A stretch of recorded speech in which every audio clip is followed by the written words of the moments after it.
Buongiorno a tutti, benvenuti a questa mia masterclass della giornata per agricoltura. Mi Good presento, morning, sono everyone. David, sono un wine I educator am a wine e educator and I work for Cristina Mercuri Wine Club.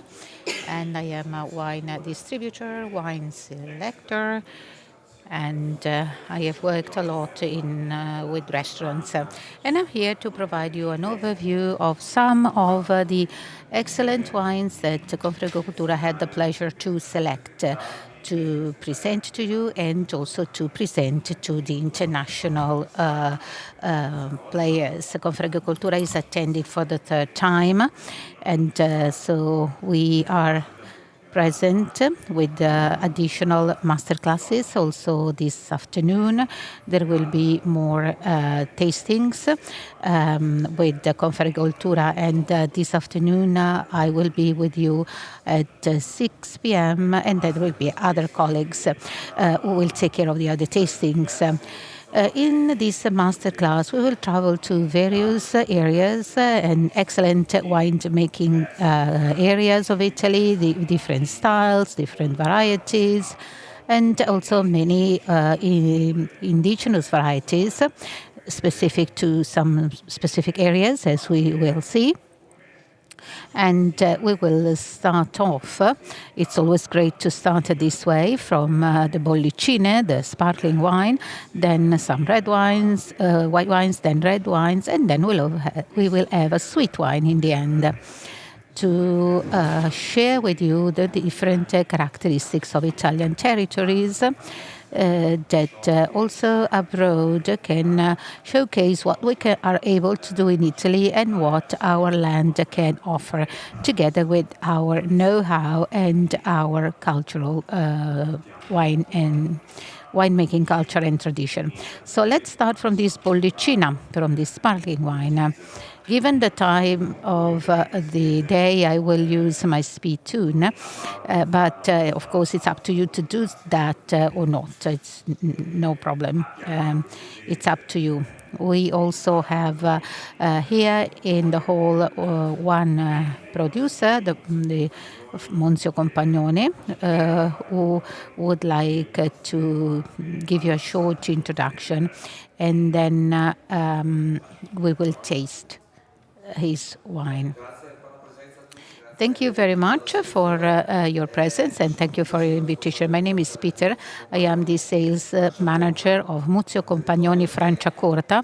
This is easy to work in that area because in Italy there is no need to say much about that because it's very popular and famous for sparkling wine. We are in the Iseo Lake, close to the Iseo Lake, and the Adamello Glacier that gives these fresh winds and in our vineyards. Muzio Compagnoni is a winery founded in the early 1990 when the small vigneron, the small-scale winemaker, started to work in Franciacorta after larger producers have made our spumante famous across Italy. Our Franciacorta, 80% is Chardonnay and the 20% is Pinot White, Pinot Noir and Aramat, and we have 50% of the grapes that are Pinot Nero. So this is the signature of our winery. In Saten, that's not possible, but for the others, like in the Brut, you are about to taste. We have 20, then 50% in Blanc de Noir. So we have a lot of Pinot Noir, Pinot Nero, that makes us stand out also for climatic reasons because we are on the west side of the Morenic Amphitheater of Franciacorta. So we have the sun in the morning that dries our Pinot Noir grapes that don't suffer from humidity. And then we have a high mountain behind, which is like a lighthouse and gives us a very low temperature in the evening. We have 22 hectares. We want to achieve 250,000 bottles within 3 years. And we are renovating the company because Marcello passed away a couple of years ago, and Marcello is now continuing Marcello's project. We have brut 2018, 20% Pinot Nero, 80 Chardonnay, 3 years on the lease, and the dose is below 6 grams, no wood, no malolactic to give freshness besides body. Thank you very much and enjoy the rest of the tasting.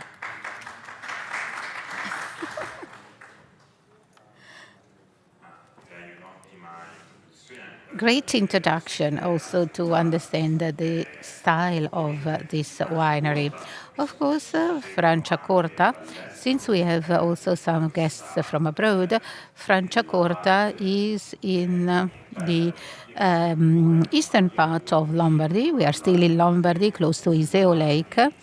And where this winery is, we have the Monte Alto and the lake. So despite this Iseo Lake is pretty small, in any case it has a mitigating effect that makes these wines very different, especially the vineyards closer to the lake are very much influenced by the lake itself. As far as the color of this wine is concerned, of course, we shouldn't focus too much on the so-called perlage, because if we change the glass, we would have the different bubbles, different perlage, and the bubbles are influenced by many factors. So it's useful to taste it and see what is the approach of these bubbles to our mouth and to our palate.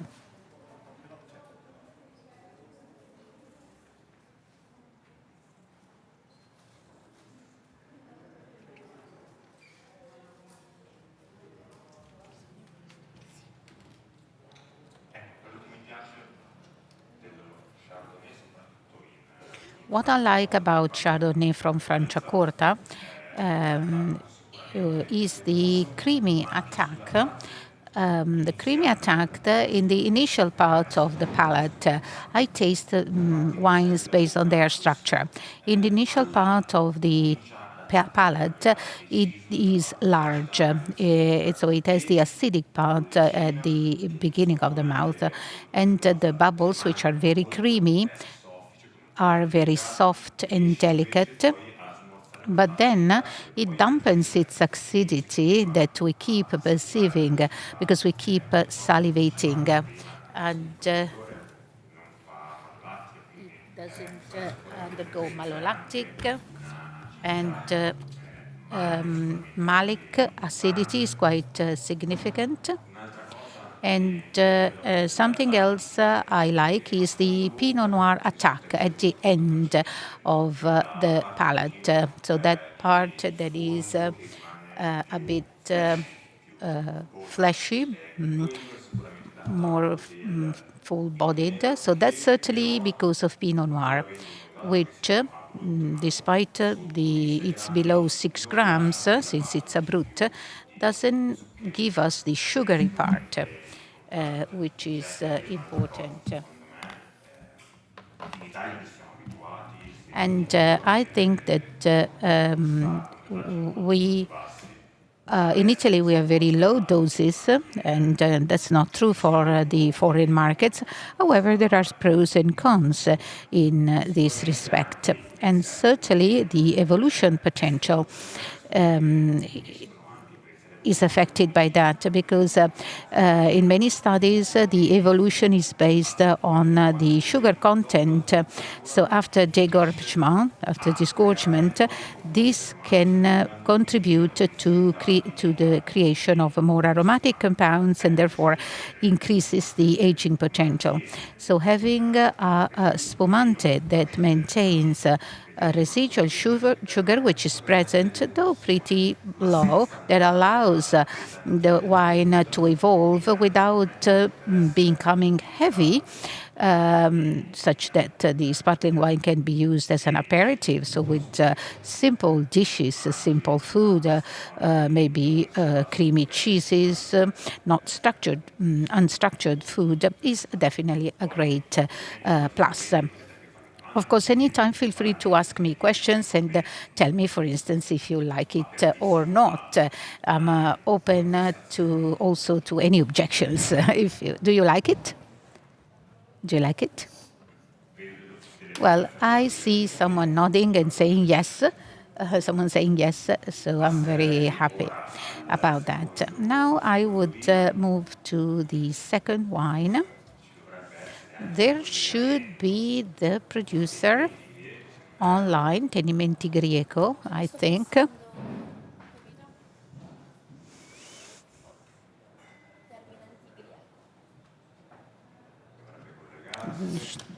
They should be online. In any case, I would like to tell you that we go to an area which is very interesting from the winemaking standpoint, which is Molise, which is very known very little. I hope you can hear me. My name is Flavia Gangi, and I am the export manager of Tenimenti Grieco, this small winery in Molise. Molise, together with Val d'Aosta, is one of the smallest regions of Italy, and also very little known. Originally, it was part of Abruzzo, and then for political reasons, the two regions were split. And so Molise now is a region in itself, which is a true cultural melting pot. And especially for wines, we have these multifaceted situation. So the Molise wines are mainly white wines with Falanghina, red wines with Montepulciano, Aglianico. And we have a treat, which is the only indigenous variety, which is Teninella del Molise. Our winery, Tenimenti Grieco, was founded in 2013 together with the most important, we are outsiders actually. We have no history behind, no long-standing tradition. We are very young and fresh, however. And in 2013, despite Tenimenti Grieco bought 85 hectares overlooking the Adriatic Sea. And this adventure starts. Initially we started with the Italian market, and then in 2014 we traveled also abroad. So unlike what my colleague said before, our region requires to be showcased because it's not like Franciacorta that is very well known. But we see that when customers and clients know our wines, they fall in love with them. And this is Falanghina. And so these are all single varietal wines. So we work with pure varieties, and especially our enologist, Maria Concetta, that is working on our wines. For white wines, but especially for red wines, she never uses wood or any other element that can influence varieties, just to keep the varieties and allow them express all their varietal nuances. I would like to share also the position of our the position of our Falanghina, the Passo alle Tremiti collection. They are overlooking the sea in front of these tiny little islands called Tremiti, right in front our winery. our Farangina, you will taste it, but it is very mineral and sapid. All our white wines, but this Farangina in particular, is particularly sapid. And in winter, during the first harvest, the enologist was afraid that grapes got a disease or a pest because all the bunches were totally white and covered with this full white powder. But then when we tasted it, actually it was salt. It was the sea salt. So the salt comes from the sea and penetrates so much in the berries of our bunches, such that what you find in the glass is the sea and the nature, that then you can perceive with your palate. So perhaps now I leave the floor to you, who will then describe the tasting. But this is just a quick overview of our winery. Thank you very much. Thank you. So, exactly as the wine producer was saying, the Molise is a single, unique region, little known region, which has a great potential, and it is a very interesting, showing very interesting vine varieties like the ones Falangina, which can bring about very interesting results. As the images told us, we are very close to the sea, 110 meters above the sea, but we should also consider that Molise is a region where the altitude getting to the mountains is very quick. So we do not have a countryside, but immediately there are the mountains. And for this reason, too, we have effects, maritime, the sea effects, but also winds and also currents, fresh, cooler currents coming from the mountains. And I believe this is perceived when we taste this wine.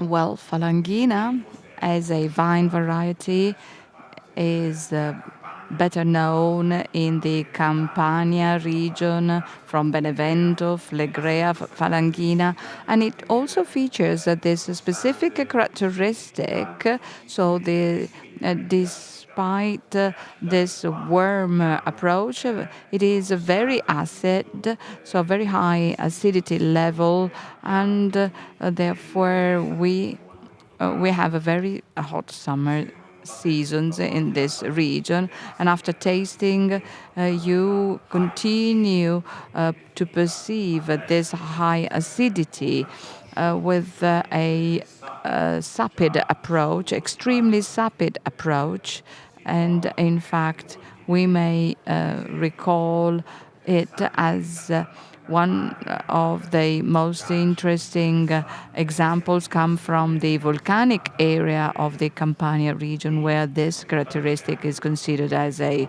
positive property. And here we have also phenols, and we perceive the maceration, a filmy maceration. I feel it mid-mouth, as if there were an intention to extract the most, though maintaining the freshness. And therefore they do not use wood, they only use steel. And also after the finery part, I believe that there is a cryomaceration which we can perceive, and I find it fact, very appropriate. With this very high acidity, I have a layer, I have a higher structure that I can combine it better. Without it, maybe it would have been better for aperitif, but maybe we can also enjoy it with the fish, and maybe I find it very appropriate. What you think?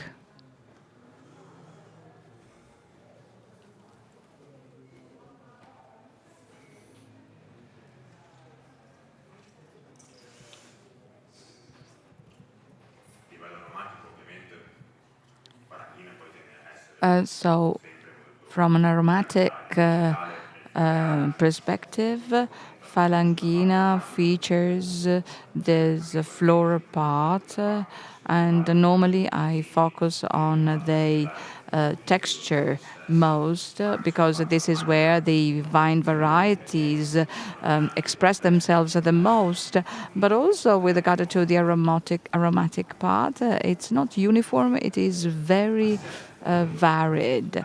So now I would like to start tasting the next wine, and we are not going to have any connection with the winery, so let me introduce it.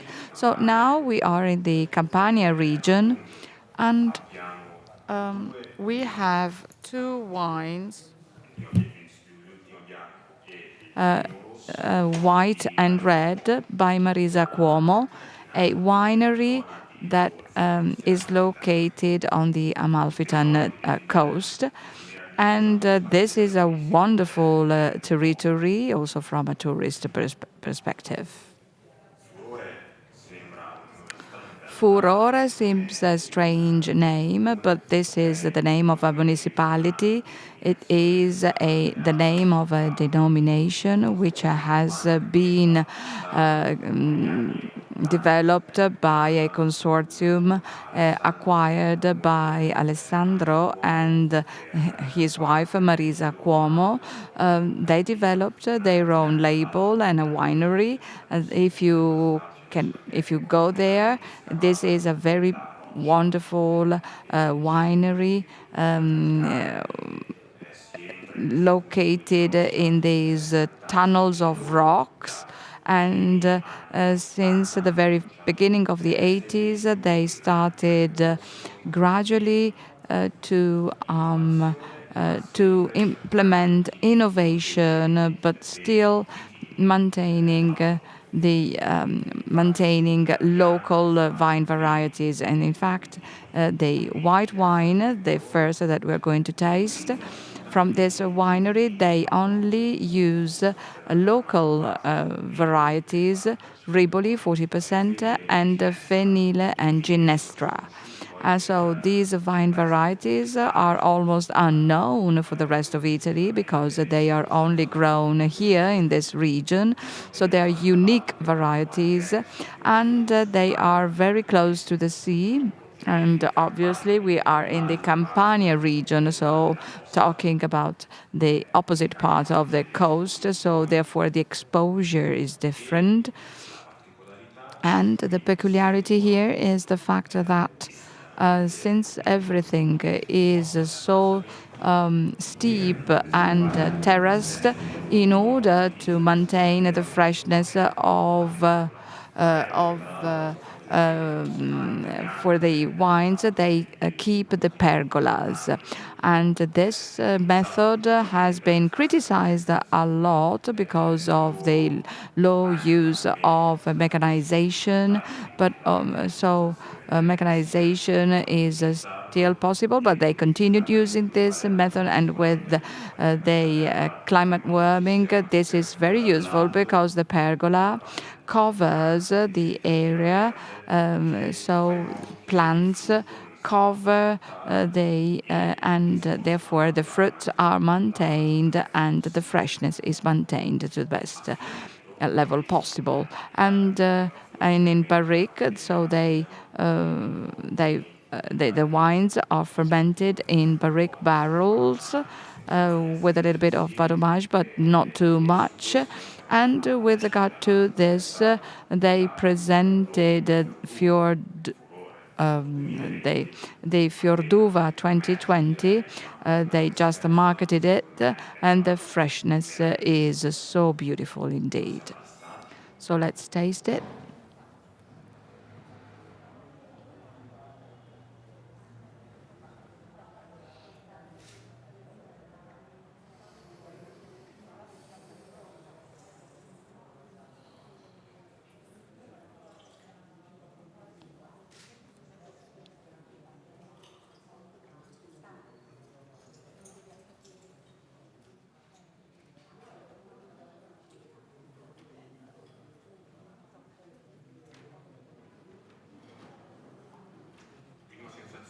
The first impression that comes to my mind is this spicy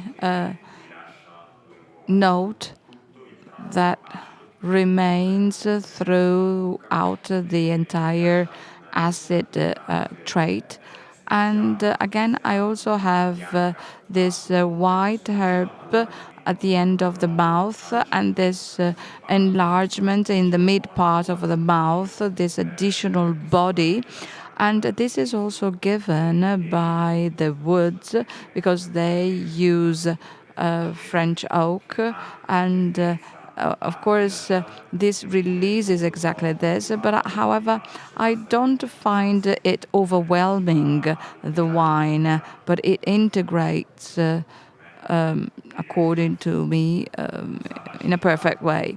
This acidity level, which remains, I believe that we have a leitmotif here across these wines, the acidity level specifically.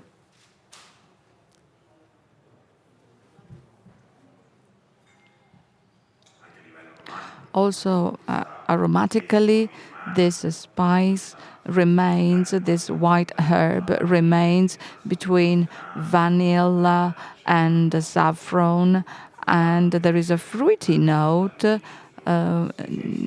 And definitely this is for the barrique use and also for the region, for the terroir. It's not tropical, but almost nearly going a banana maybe. A fruit, a citrus fruit, and also in terms of combinations, food combination. In this case, we should have a well-structured recipes, also meat, and not only white meat. So maybe we could think of red meat, maybe not too much processed. I believe this is proper, and we should think that we are talking about a white wine from south of Italy, maintaining this very high acidity, which is not to be taken for granted. It's very good. Do you like it? This is a wine that also in terms of range, this is a high range, high end, medium high. I would also think being served also in a starred restaurant.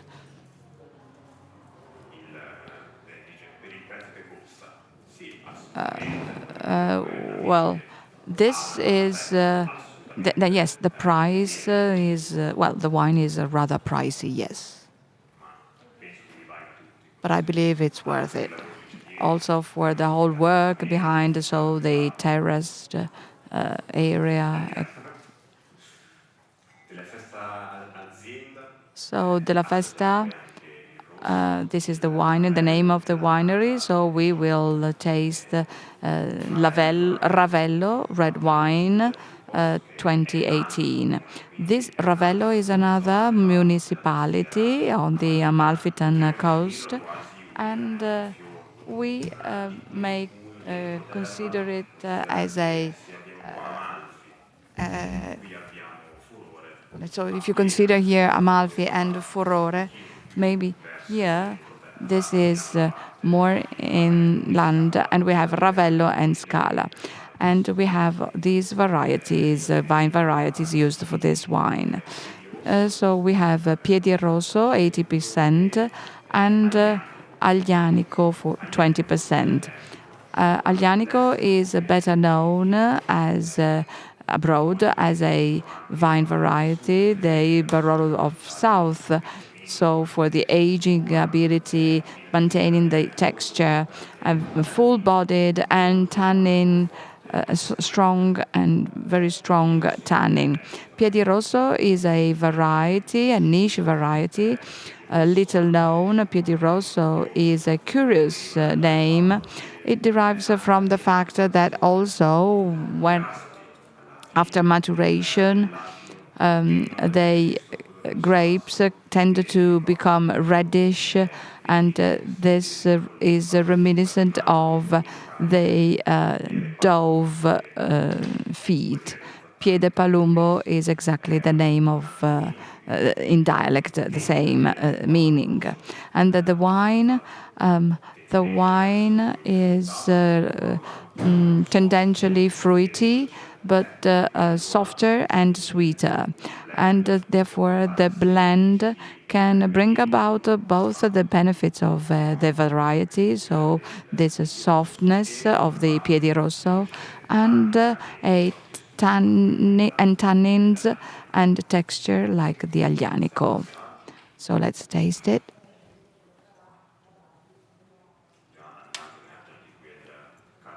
And here we can feel the warmth of the wines of the south of Italy, and the Mediterranean Sea.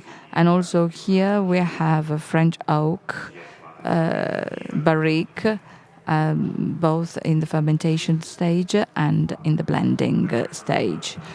And also, technically, the use of the barrique during fermentation also stabilizes the colors and also the polyphenols, and this is very important to produce wines that can last over time. But it's more complicated to manage as compared to fermentation in still.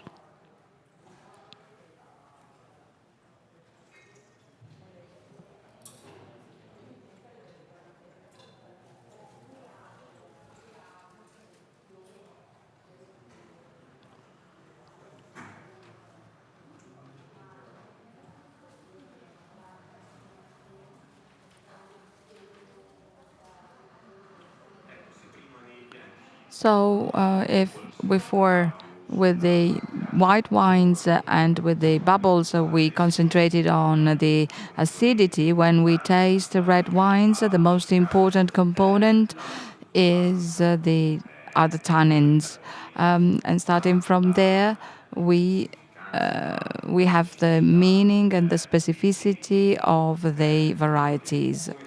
And this vine variety, as many other varietals in Italy, we are talking about, so it's very grippy. We find it almost wrapping, and then it continues in the mouth, but we feel it here. And this derives from the Aglianico, which tends to have this tannic structure, which is very strong. And if we think of other Tawazi and doing Aglianico 100%, very hard. So here, this is 2018, and this is exactly. So we have the use of wood, which soften and mitigate the tannic part, and we will see the next one. And also there is a Piedi Rosso, which also softens a lot. Aromatically, this is very beautiful, with the different notes from ribes to candied strawberry kermes. and definitely also spices, and this is the effect of the maturation, and also the effect of the French oak, which has its effect, its influence. And of course, the important thing is not to avoid exaggerating with the woods, to prevent overwhelming the wines. I don't think this is the case. What do you think? Do you like it?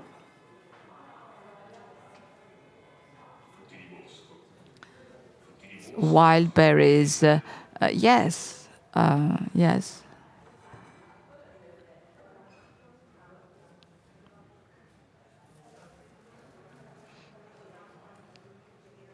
Sorry, but I cannot hear anything. So also for translation, yes, wild berries to the nose, and and so I light a mouth, but then this whole text structure comes with a stronger notes. This is true. And these more fruity notes come from Piedi Rosso as a varietal. Yes, in fact, I was thinking of alchemists, so this alcohol, rose water, so to bringing about this spicy approach in the mouth.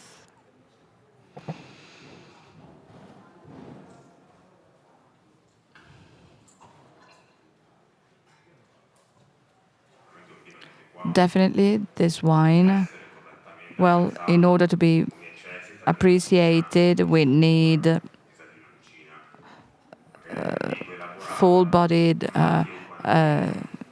food recipes, not too much sophisticated maybe, but meat for sure, and recipes with greasy recipes, so that they combine in the mouth, so that they can also integrate with the aromatic part, in order to avoid creating distances between the wine and the food. So therefore, this is high cuisine. This is a wine for high cuisine. So if here with the tannins, we had a strong percentage. Let's now proceed, in my opinion, with another vine variety, which is a Sagrantino, very rich in tannin. And in order to do that, I believe we have Viviane from Arnaldo Caprai in video connection.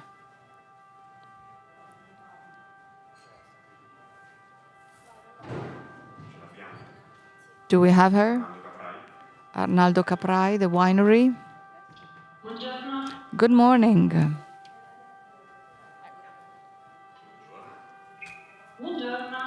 Good morning. Good morning, everybody.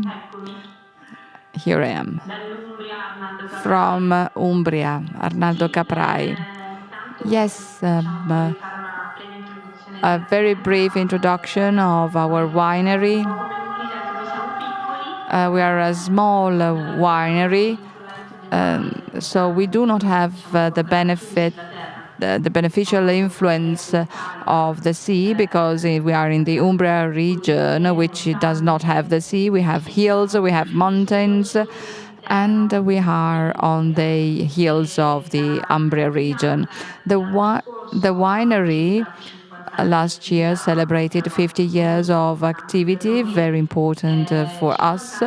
50 years which enabled us to rediscover and give life again to a vine variety which is symbolic to us, as David was mentioning, Montefalco of Umbria, and also for the other local varieties, and which represent our territory, including Sagrantino. The winemaking culture of Montefalco is very old, and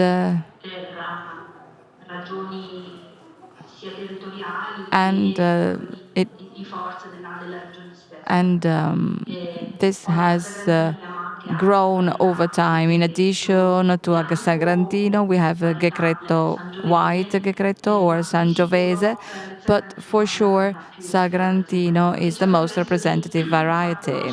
And this enabled us to make our winemaking tradition known.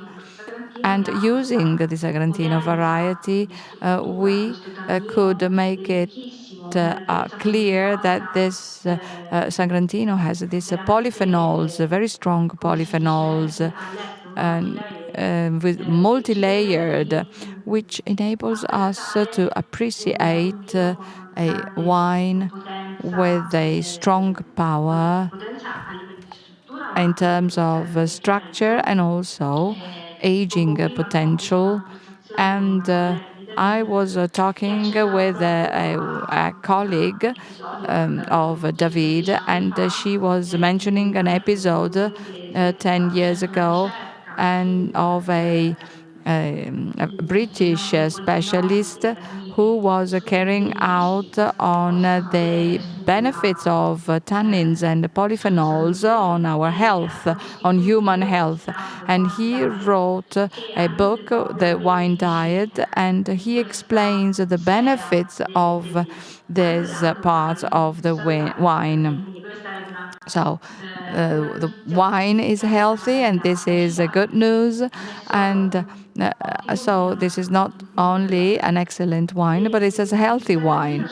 Sagrantino enabled us to discover how deep the Sagrantino structure is, and how it can, well, based on the various winemaking techniques used, well, this enabled to understand how many layers it has in its nature. And of course, this made it famous initially for its power. And I like saying that we've been able to tame over time. And I like this word taming because it is as if a living thing, so living matter with its own personality, so a wine with personality, and then over the years we have familiarized with this variety, and the results are exactly what I hope you will appreciate thanks to David's instructions.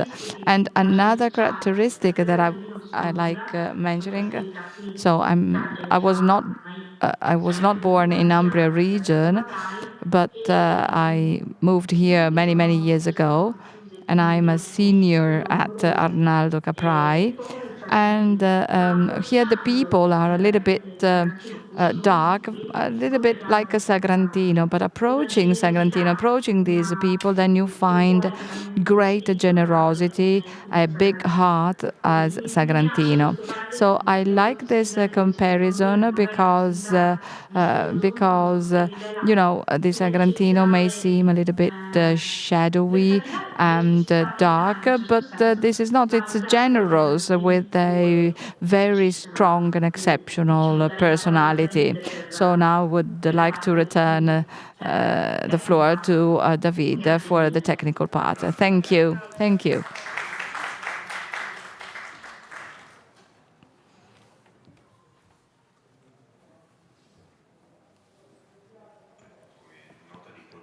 So the color Well, I'm a fan of Sagrantino. I've been living in Umbria for a couple of years, so I tasted so many, so it's a pleasure to taste them and narrate and give you storytelling about that. Yes, Sagrantino is a little bit difficult for this power it features, very difficult to tame, to be tamed. Arnaldo Capraia did a lot in this direction with regard to research.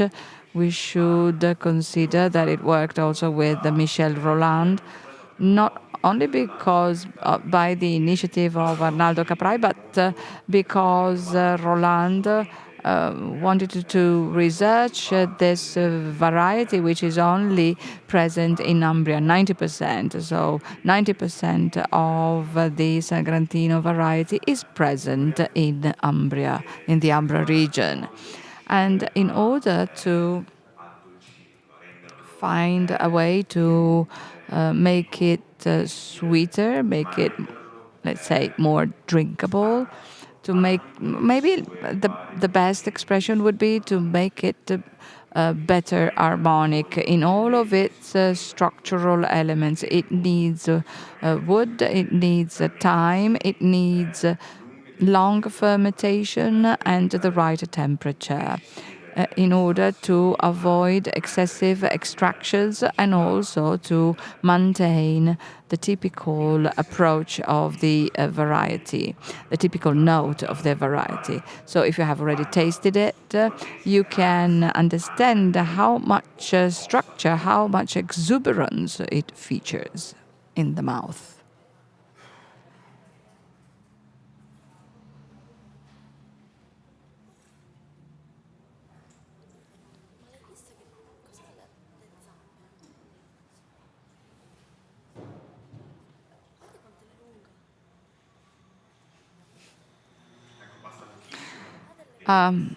Just a little is enough.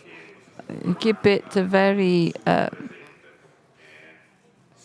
for a short time in the mouth, and you can feel the tannins. And this is, and also with this very chalky attack. It's like having sand in the mouth.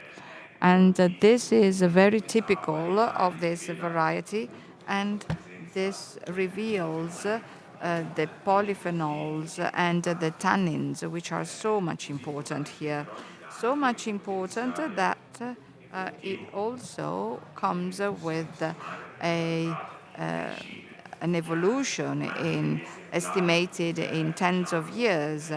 Also, in market entry examples, Val di Maggio is already, for example, an example and a very good wine for restaurant, and this comes very well with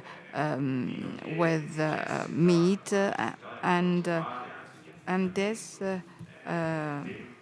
and this wine can be blended. And for those people who like structured wines, this wine, on the rest of the palate, the wine can be tamed, revealing its softness. Of course, Sagrantino contains tannins, so this characteristic remains because it represents the authenticity of the territory as well.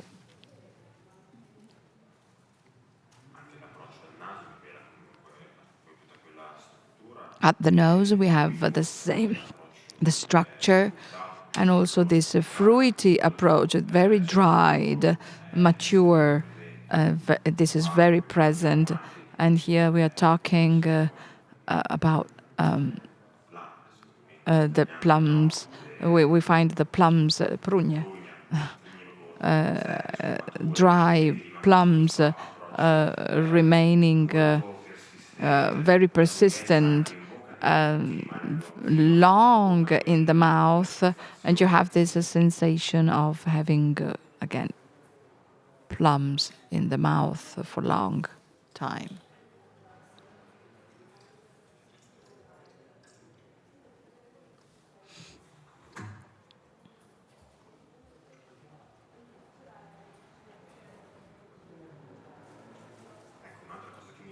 Another thing that I like is the fact that it also can keep this acidity, which is not to be taken for granted, especially when we have maturation and alcohol content that is so high.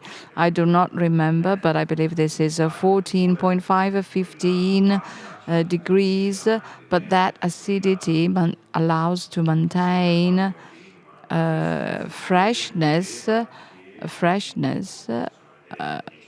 So now it's 10 o'clock in the morning, so I understand. But if we were having dinner, well, I believe that we would not only drink one glass, but maybe two. I understand that the time for such a wine.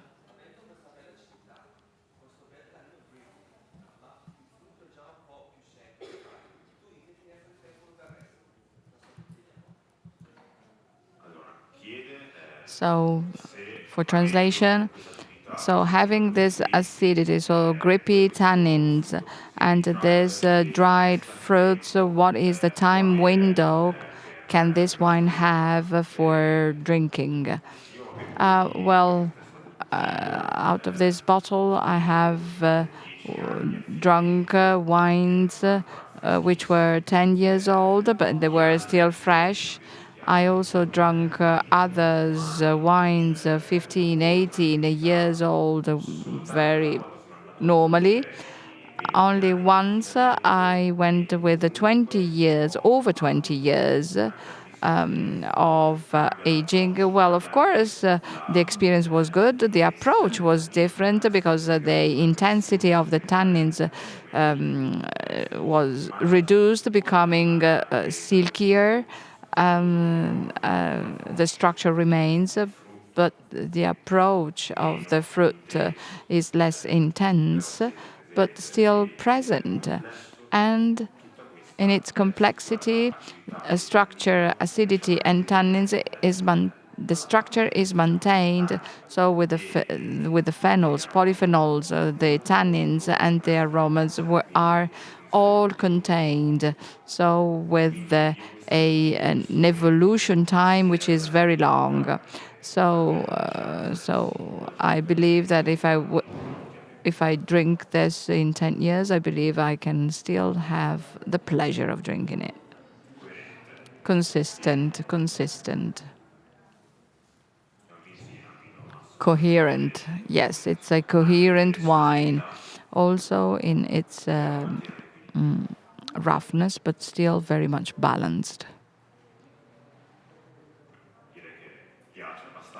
I believe you like it. So congrats, since 10 o'clock in the morning, but it seems we are drinking with pleasure. I totally support you. I'm very happy, but the day is going to be long. So let's taste the last wine for this tasting session. This is an area which is very, very, very much to the south. This is the Sicily region, but this is Pantelleria Island. This is an island that is closer to Tunisia than Sicily. And the Passito of Pantelleria by Xazax, Monteprosit. So this passito comes from a variety that comes that is then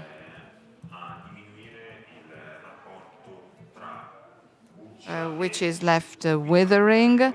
So therefore the maturation is increased, so that also sugar increases, so that we have natural sugar after fermentation. The passito of Pantelleria comes from Zibibo variety, the Zibibo variety that stems from a Arabic word. And internationally, this is known with a different name. Internationally, this is called Mosca of Alexandria. So, Alexandria is its origin. So, a vine variety that comes from northern Africa, and as many of the Moscato varieties, we have so many, but the common denominator is the Mediterranean Sea. From Greece to northern Africa. Gustavo Alexandria is the second only from to Muscat Apelidi Gland, and this is the most famous maybe, and Pantelleria, sorry, has also a very special climate condition, and we have the tree cultivation. So this means there are no supports that can support the mechanization and the fact that the vineyard is managed by the man, because the tree has a very low trunk, only a few gems, and we have a very small tree, and this is managed very small, only a few centimeters from the ground. This is because we are very close to Tunisia, so exposed to winds, very strong winds. So it is necessary to protect the vines and the fruits, because if they were too high, they would be blown away by the wind, and also to protect them from the heat, because the heat is very strong here. So two different reasons that bring you to work in this way. And the different thing is that the tree imposes hand growing. You have to select the vines, you have to cut from below, and so on and so forth. So these vines are very labor intensive. And but then you can also obtain these nectars, and the sugar content may be 80, 180. So therefore, a wide range, and with this very high complexity and sweetness, very strong sweetness. And on average, the withering part maybe occurs both on the plant or in any case, this brings about an increased sugar content, and the sugar is higher than the one fermentable. So therefore, the wine remains with the complete fermentation and with a high sugar content.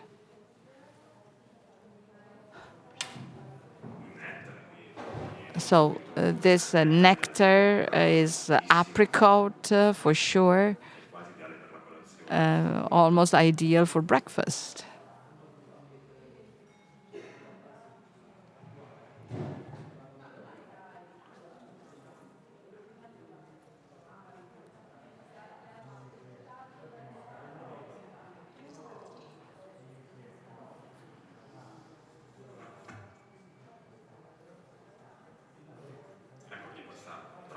And also this oily, greasy, rich with the sugar structure in the mouth, and then it's balanced by the acid part, by the acidity. And this is inevitable when we have withering. And there are also methods to avoid this, so with the early harvesting. But, well, for the type of product and for the type of combination that we have with the desserts, with pastries, with creamy cakes, so where we have a high sugar content, well, I believe this is perfect. And another important thing, and I like drinking passito wines with the cheese, blue cheese, imagine. I believe this is wonderful. Blue cheese, very strong, like Roquefort cheese, so persistent, structured cheese, where it is necessary to have oxidized wines or high sugar content wines. So I believe this is very good. What do you think?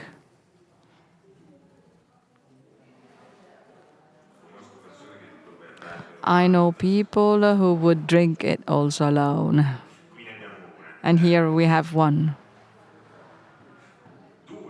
Two people. More than I would have expected.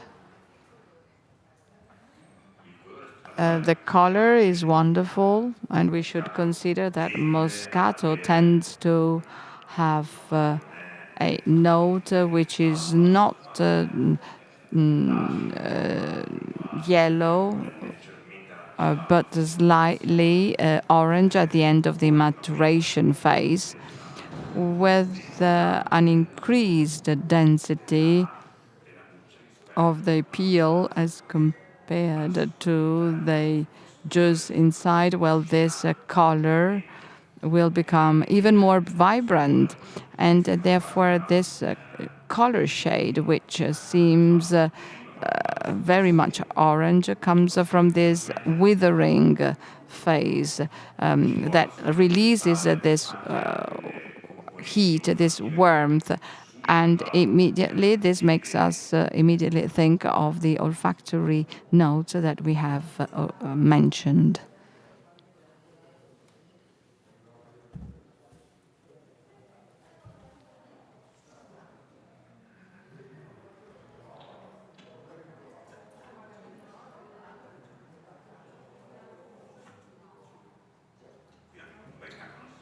And also with a typical Sicilian cannolo, I would be very happy. Don't you think?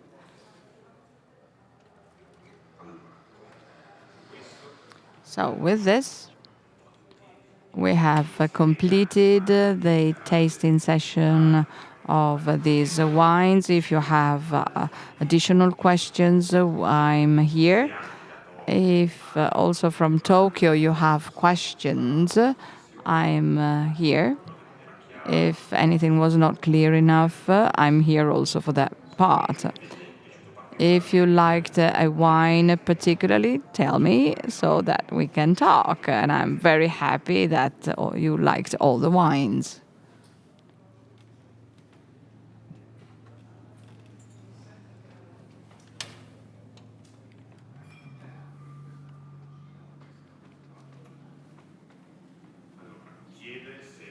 So the gentleman is asking whether the Sagrantino we tasted of high quality derives from Sagrantino variety or this one in particular. The answer is, as usual, it depends.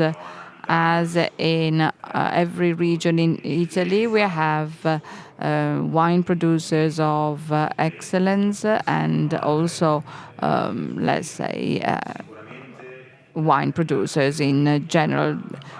For sure, the quality of Arnaldo Caprai is an excellence. This is not their highest end wine because they also produced another wine that had a blending of 8 years, and this is even higher quality. So talking about the entire area of Montefalco, the average quality in the past 15 years has increased dramatically. This because essentially there was an orientation towards rediscovering local varieties. Up until a few years ago, this was not very present. So now wine makers are investing on the local varieties more and more. And of course, in any case, the average level is very high, so it is difficult to find a Sagrantino of Montefalco. And also here we should specify Montefalco means, so Montefalco DOC, denomination, assembled with the Sangiovese, so less tannic and structured, or Montefalco Sagrantino, where we have 100% Sagrantino. And in this case, it is difficult to find a low-medium quality level in this latter case. Did I answer your question? Yes.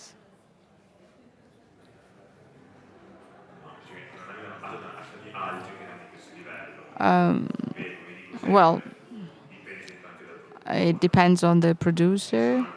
There are some winemakers who are not so much focused on the quality. If all winemakers would target all the same target market, that bracket would be saturated and all the other ranges would be uncovered. Are there questions from Tokyo?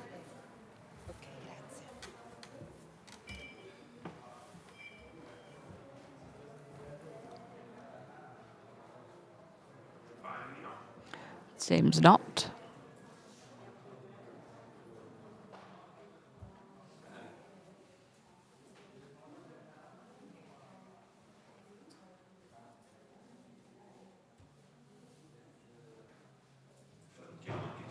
So, thank you from Tokyo. All of our colleagues are following the masterclass from Tokyo. Thank you to you.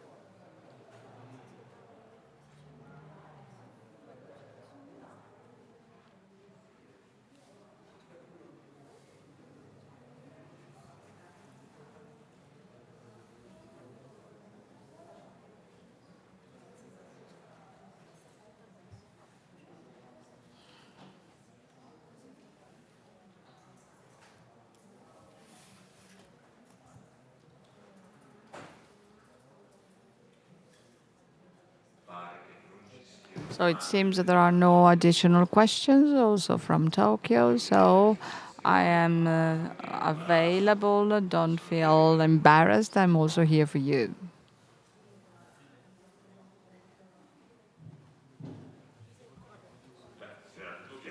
So, okay. I'm happy if you're happy. So therefore... Okay. So thank you. Thank you on behalf of Milano Wine Week. I also thank you on behalf of Confagricoltura, which allowed us to organize this masterclass on these very interesting wines, despite the very early time. So thank you. I thank you personally. And let's meet in other masterclasses. Thank you.